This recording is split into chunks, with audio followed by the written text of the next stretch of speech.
Slow travel. Let's cut the BS. After 45 days, here's everything that's been amazing and everything that kind of sucks. Welcome back to Rootless Roads.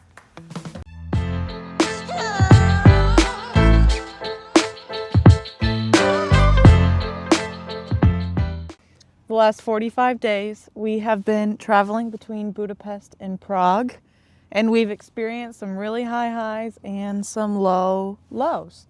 So we want to be authentic and real and get into what slow travel really looks like. Yeah, let's start with the pros. There's been a lot of incredible things that we've learned and done over the last 45 days through Budapest and Prague. One of the biggest pros to this slow traveling lifestyle is we don't feel rushed. No. We're not rushing around from place to place. We're not forcing all of the things that we want to see in a handful of days. We're actually able to slow down, explore different cafes, different streets, different cultures, different parts of the town, and not feel rushed and feeling like we have to see everything in the span of a few days. Yeah. Another big thing is we have been super good at setting a routine. So because we are moving slower, we are able to take 3 days a week to go to the gym and cook at home on weeknights, and we're not feeling like we're missing out and not fully indulging in the culture of each city, because we are just moving at such a slow pace that we have that leeway time. Yeah, another thing is work has actually been really productive and really efficient. We both work remotely to sustain this adventure, and that was actually one of the biggest things that I was nervous about before leaving, and it actually hasn't really been much of an issue. And I think this kind of goes into not feeling rushed and not getting FOMO is we're able to actually sit down for 5-6 hours at a time in the evenings and work, get things done, move our businesses forward. Yeah. Rather than getting that FOMO and, I'm only here for a few days, I'm not going to spend it working. Yeah, exactly. Another thing is logistics. So obviously I wear glasses and contacts. I ran out of my contacts when we were here in Prague. So I had went on the journey. I found an eye doctor. I went about a week and a half ago, and first of all, I didn't even have to pay for the eye exam, which back in the States, it was $150 just for the exam. We actually went and picked them up today, but I got 6 months worth of contacts for $150. It took them a week and a half to come in, but that's another thing with slow travel is you do have the time to go make appointments and get prescriptions ordered. I also ordered a pair of leggings and I got them delivered here. So you just have the time and flexibility to still have some of the benefits of being home, like ordering things online. Yeah. So yeah, that's pretty much most of the pros that we've been seeing. I mean, the slow lifestyle is awesome. It does feel like we're actually living in these cities. We're immersing ourselves in the culture. We're actually really understanding the cities. After a week or two of being somewhere, we're not even really using the GPS nearly as much. We're just wandering, and it feels familiar, which is really cool. Yeah. Another thing is I actually got sick at the end of Budapest for 5 or 6 days, and I didn't feel like I really missed out on a ton. No. Whereas if we were bouncing around every few days, getting sick for a week would be obliterating. Not that it was fun. By that point, being the last weekend in Budapest, we didn't really have anything planned anyway because we had went and seen all the attractions that we wanted to see. So, like you said, we didn't feel like we were missing out. Getting sick sucks, but that was the best time for it to happen. Well, made it work. Yeah. I never get sick, though. Now let's get into the cons and lessons that we've learned so far. I do want to say there actually haven't been very many cons. There are a few lessons learned that we're going to talk about that we're definitely going to implement here in the future as we continue this. The only con that we've really discovered, and we knew this going into it, is you don't get to see as much of the continent slow traveling as you do if you were bouncing around and doing really quick travels within a few days. So sometimes you feel like you should be doing more, right? We feel like, oh, we're in Europe, we should be doing more. But that's actually totally against why we are doing it this way. But even though we know that, sometimes it can be hard. So I would say that is the one con. That's something we've talked about, even picking up the pace for short periods of time just to go and see a little bit more. But that's really the only con that we've experienced so far. Totally. Outside of the lessons learned, which I'll start with that. One of the main lessons that we have learned is Airbnb quality. Since you are staying in the Airbnb or wherever you're staying for a month, not just 2 weeks, the practicalities of the Airbnb are way more important. So the Airbnb we're in right now has no oven in the kitchen. The cooking utensils are very limited. The beds are not very comfortable. It's just sterile.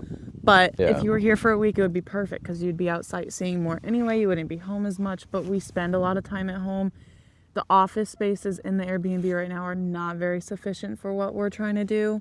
So it's just learning those type of things and what to put on a checklist for when you are looking for Airbnbs to stay in. Yeah. Make sure they have all the necessity points. One thing we've been saying a lot is this Airbnb feels like an Airbnb and doesn't feel like a home. Yeah. Which differs from our place in Budapest, which actually really did feel like a home. And I think the difference is our place in Budapest was a home.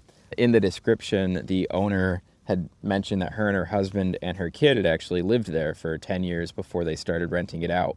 Whereas this place in Prague just feels like it's been very much commercialized. It's very much an Airbnb. It's actually run by a property management company and not the hosts. Mm-hmm. So this is going to be another video that we'll make in the future in terms of what to look for in the actual Airbnb listing to make sure that it actually was a home. Because if it was a home, it's going to have all of those additional things because people actually lived there for a long period of time. So keep an eye out for that video. And it's something that we're going to be applying for our future Airbnb bookings as well. Another thing that I think this is probably the biggest lesson learned, along with the Airbnb, those two, but is traveling in the winter. Traveling in the winter is very, very different than traveling in the summer for a lot of reasons. First of all, it gets dark at 4:30. Second is it's cold, so hanging out outside, we're both actually pretty cold filming this video right now. There's just a lot less to do, right? In the summer, Natalie and I would be just thrilled to go spend a whole day hanging out in a park and tossing a frisbee or going to the beach and just soaking up that sunshine. But when it's cold and gloomy, when we are sun people, it does definitely take an effect on mental health. So we have been very adamant to make sure that we're doing, everything to help that as we're going. But yeah, and there are a few pros to winter. I think accommodations are going to be cheaper. Yeah. Even some prices for food in touristy places will be cheaper. And it hasn't snowed yet, but once it snows, it is obviously going to be beautiful in these towns. So there are pros to doing it in the winter, but the cons, I think, probably outweigh the pros. We've talked about this. If we continue this slow traveling journey for another couple years past this, we will likely not be picking places that get really cold and really dark early like we did this summer if we cannot ski or snowboard. Yes. That's just something to think about. If that doesn't bother you, if you're not really a sun person and you're totally fine with darkness, reading, I have good friends that are like that, then that might not be really a con for you. One of the next lessons learned, and this one is definitely on us, is meeting people is tricky. You have to be in the mindset of putting yourself out there and getting into meeting spaces, Facebook groups. There's a lot of events that hostels host. The first event that we've signed up for is trivia this Thursday. So we're hoping to get some social interaction then. But you have to be so diligent and intentional, especially as a couple meeting people in other countries. You do run into language barriers. We go to the gym, but we always have headphones on, so you're not as approachable then. But if that's something that is super important to you, is meeting people, just have in mind that you have to be very intentional. Yeah. I will say it was actually easier meeting people as a solo traveler compared to a couple. Because when you are by yourself and you're at restaurants, people, I think, just feel more inclined to come talk to you, especially if you have an accent in their country and just ask you where they're from, where it feels like as a couple, people don't want to bother you nearly as much. So it's definitely a lot more on us. I am very introverted. I think Natalie's in between, but neither of us are the most extroverted people in terms of just sparking conversations with strangers, which is totally on us. But that has been hard, and just some sort of human interaction with people outside of ourselves over time is important. But yeah, I would say that is something. And I think winter also impacts that as well. If it was sunny and warm outside and just meeting people at parks and stuff makes it easier. But yeah. Last one, and this is a given, but just homesickness. When you're so used to being in a set place and having your little nooks and crannies in your own home and different routines of ways that you like to do things, missing your family and friends, it's going to happen and it's inevitable. But we've been running into that a little bit. We're really good at communicating through it though, and when you do start missing people, just give them a call. everyone is just a phone call away. So I've been calling my family more and my friends more, and that tends to fill that void there a little bit. Yeah. So those are all the pros, cons, and lessons that we've learned over the first kind of month and a half of doing this. Yeah. Yeah, slow travel is not perfect. Nothing is. But we are loving it so far. And obviously there's a few things that we've learned that we definitely will change and make an impact. And hopefully that helps you guys on your journey of slow travel as well. Comment down below if you have any other questions for us. We would be happy to answer them for you. And subscribe to follow us along on our next journey. We are heading off to a new city in about a week and a half. Poland. So that's going to be fun. Cool. Bye.